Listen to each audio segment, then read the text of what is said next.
Dan untuk merespon itu kemarin LBH Padang sudah melakukan investigasi awal ke pesisir selatan, ke rumah beberapa kawan perempuan, dan dari apa yang telah dilakukan LBH hari ini akan disampaikan oleh Kak Indira selaku Direktur LBH Padang. Untuk itu kita persilakan kepada Kak Indira untuk menyampaikan hasil dari investigasi dalam konferensi pers pada pagi hari ini. Silakan.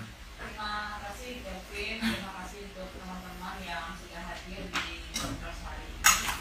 Mohon maaf pada teman-teman wartawan yang kemarin saya sangat low respon dengan jaringan karena kami memang kemarin bertemu dengan korban, keluarga dan beserta beberapa teman-teman saksi.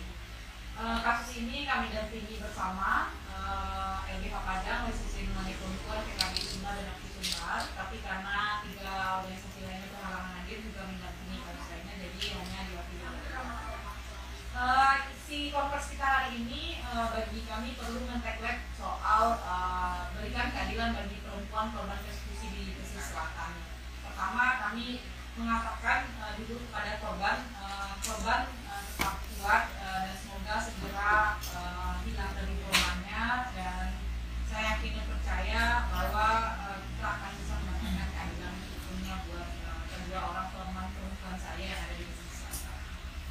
Teman-teman semua, ada beberapa hal yang penting kemudian kita cermati dari kasus yang terjadi terhadap 2 orang perempuan di pesisir selatan yang dipersekusi, direndahkan martabatnya sedemikian rupa dengan kemudian tuduhan-tuduhan yang belum tentu benar adanya. Kemarin ketika bertemu dengan korban, salah satu korban yaitu MDP yang saat ini kami dampingi, LBH Padang adalah pengacaranya, dan satu korban lainnya juga didampingi oleh pengacara lainnya. Dia mengatakan saya sedikit keberatan ketika dikatakan LC karena memang kami bukan LC di KP tersebut dan dia memiliki pekerjaan lain dan dia bukan LC, dan saat itu dia ada karena dia mengunjungi KP itu. Nah, ada beberapa fakta sehingga saya menginformasikan ini ke teman-teman wartawan, sehingga kemudian stigma-stigma yang dimunculkan kepada mereka itu tidak semakin memburuk, dan saat itu mereka tidak melakukan tindakan misalnya asusila atau melakukan yang dituduhkan warga sebagaimana yang kemudian ini ya seolah-olah mengamini tindakan-tindakan itu. Ada beberapa fakta yang kami temukan. 1, 2 orang perempuan WDP dan LI umurnya memang masih muda, satu umur 23, satu lagi 19, dan diduga mungkin saja akan ada korban-korban lainnya ya, karena waktu itu di lokasi ada beberapa orang dan 2 orang teman ini di bagian belakang ya. Mereka awalnya datang sekitar pukul 11 kurang ya, mereka berteman, lalu kemudian mereka memesan makanan dan minum sambil berbuka tempat di lokasi agak ke belakang, di belakang pondok ya. Jadi ada lokasinya di dalam, ada di belakang, dan mereka memesan makanan dan minuman di situ sambil cerita. Jadi pasca makan dan sedang bercerita itu ada sekitaran langsung saja ada 300 orangan dia bilang laki-laki langsung datang ke kafe itu, lalu mendatangi mereka dan kemudian heboh-heboh lah. Tangan mereka itu dipegang erat-erat, kedua tangan mereka itu dibekap lah sama si laki-laki, lalu mereka dibawa ke laut, diceburkan di situ, lalu kemudian dilakukan hal-hal yang sangat barbar, tidak berkemanusiaan, dan bahkan waktu itu satu korban mengatakan saking takutnya saya Kak karena ada bahasa bakar itu, akhirnya saya bilang supaya saya tidak dilecehkan, saya yang kemudian saya yang buka baju saya gitu kan. Jadi ada 2 orang korban saat itu yang kemudian satunya dia masih bersikeras dan tapi dia mendapatkan banyak tindakan pencabulan saat itu, dan satunya itu merasa sangat ketakutan ya, dan akhirnya menuruti kemauan masa. Nah, korban WDP ini sebenarnya klien kami itu sempat ya ketika datang itu kan dipegang oleh laki-laki dan dia sempat melepaskan diri dan kabur, dan dia bertemu dengan 1 orang laki-laki yang dia kenal, punya relasi kerja sebelumnya dengan dia, dan dia minta pertolongan si laki-laki itu. Tapi ternyata si laki-laki itu malah meneriaki dia kepada massa, ini dia di sini, tangkap dia. dan itu sangat dia ingat, dan dia merasa kenapa saya dilakukan seperti ini, padahal dia adalah laki-laki bekas bosnya dia ya, relasi kerja dia sebelumnya ya. Nah, dan kemudian fakta-fakta yang ditemukan LBH juga, kedua korban itu sempat sebenarnya mempertanyakan keluarga, ada apa gitu, kenapa ini gitu, apa salah mereka. Mereka juga mengatakan, aku cuma datang ke Siko bang, aku makan di Siko bang gitu. Jadi sempat mereka melihat itu, tetapi tetap saja masa waktu itu tidak menerima pernyataan apapun. Yang mereka terima malah perkataan-perkataan kasar, penghinaan, lalu cacian dan teriakan bakar-bakar yang membuat mereka semakin takut ya, kedua korban semakin takut. Di satu situasi itu beberapa pengalaman teman-teman korban, kedua teman-teman korban ini mengatakan bahwa dalam beberapa video pun kami temukan berbagai macam bentuk kekerasan seksual yang mereka rasakan dalam waktu rentang 10-15 menit itu ya. Jadi kejadiannya sangat simpel, 10-15 menit, tapi sangat membekas pada ingatan korban. Ada beberapa bentuk kekerasan seksual, 1 kekerasan seksual secara fisik, 2 pencabulan, 3 kekerasan berbasis gender online yang mereka bertelanjang, lalu kemudian ada penyiksaan seksual. Teman-teman, mari kita fokus di penyiksaan seksual. Penyiksaan seksual ini diatur dalam Undang-Undang TPKS di pasal 11, mempersekusi seseorang dan mempermalukan atau merendahkan martabat atas alasan diskriminasi atau seksual dalam segala bentuknya itu masuk kepada kategori penyiksaan seksual. Apa yang terjadi kepada 2 perempuan kawan kami ini adalah bentuk tindakan penyiksaan seksual yang saat ini sudah diatur di dalam Undang-Undang PPKS. Nah, tetapi memang saat mereka kemudian dibawa didatangi warga, lalu kemudian mereka dibawa ke Polsek Lenggaya. Di situ mereka dipaksa membuat perdamaian. Di dalam surat perdamaian itu tidak terbukti satupun tentang perbuatan asusila yang mereka lakukan. Bahkan di kafe saat itu tidak ada pengunjung siapapun.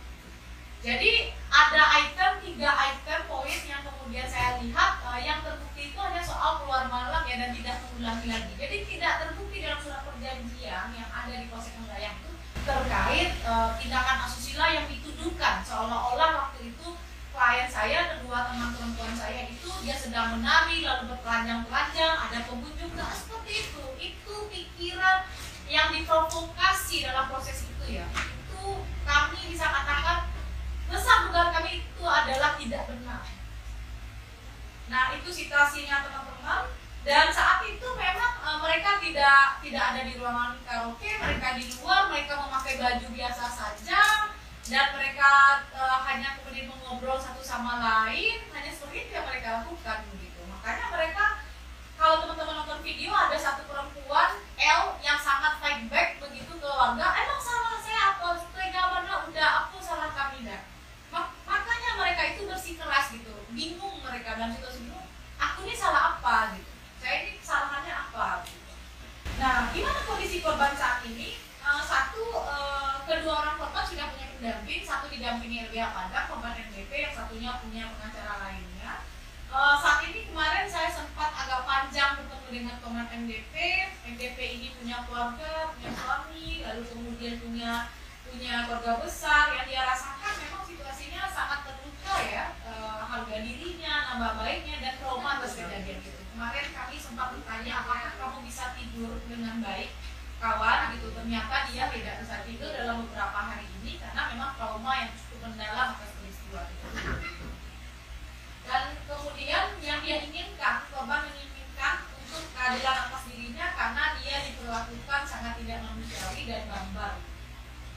Nah, apa yang temuan lain?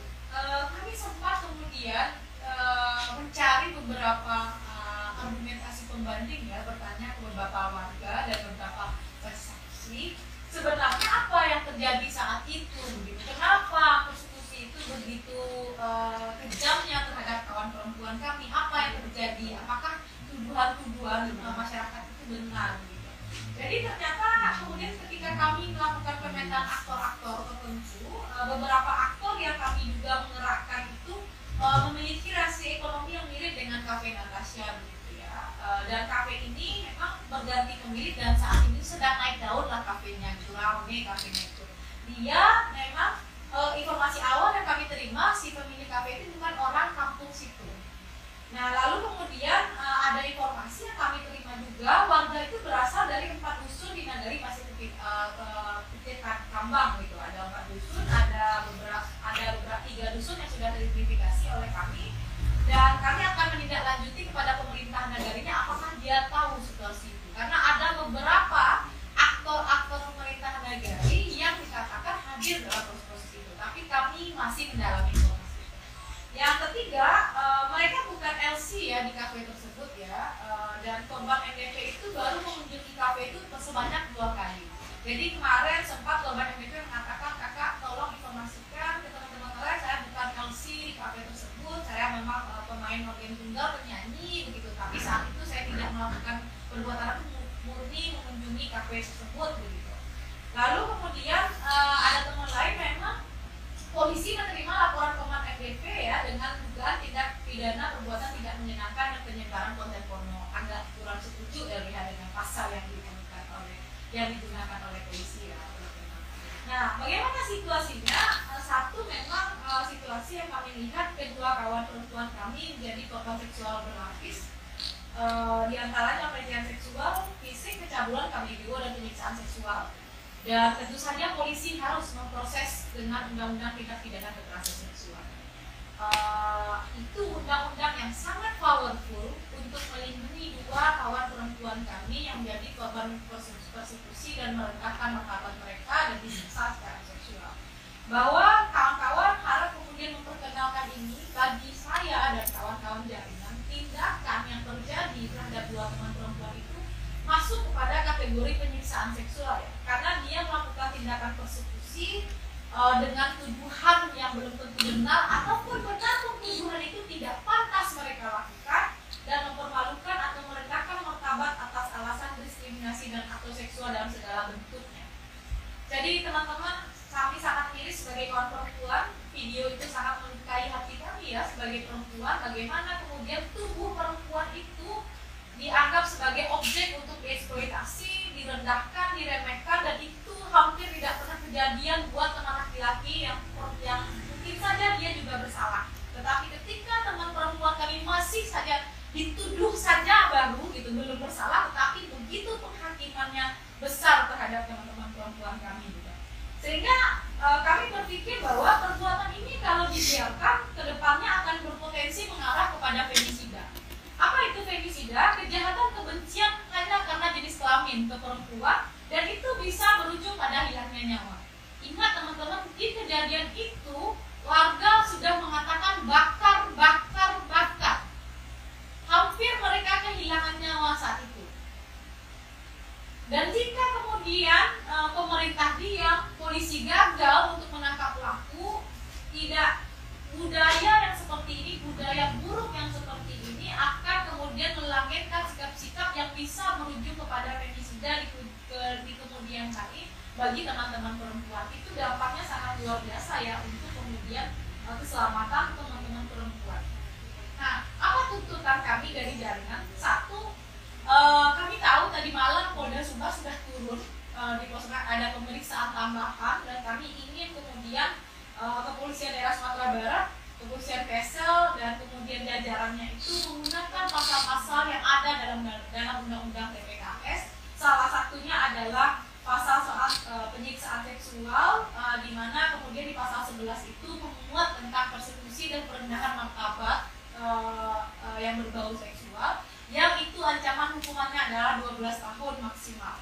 Dan kemudian kami mendesak polisi segera melakukan upaya paksa ya terhadap pelaku-pelakunya, segera tangkap, proses, tangkap, dan tahan. Karena itu perbuatan yang tidak bisa dibenarkan secara hukum, agama, adat, dan moralitas. Dan yang berikutnya tuntutan kami adalah untuk LPSK, Lembaga Perlindungan Saksi dan Korban, segera proaktif untuk memberikan perlindungan bagi korban, saksi, dan keluarganya, terutama untuk pemulihan psikis kepada korban dan kedua teman perempuan kami. Sekian dari presentasi saya, silahkan jika ada respon dari teman-teman semua.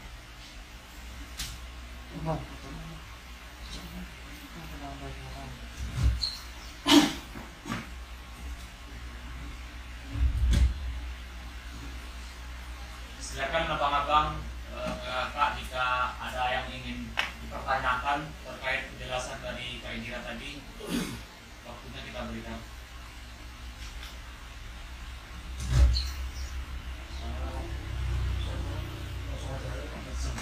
Oke, thank you.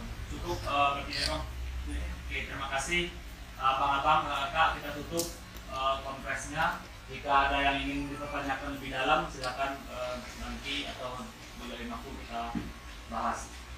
Terima kasih, saya akhiri. Assalamualaikum warahmatullahi wabarakatuh. Abang mau kontrak saya mau ini di mana? Di Lombok atau di sini? Di sini. Di sini, oke.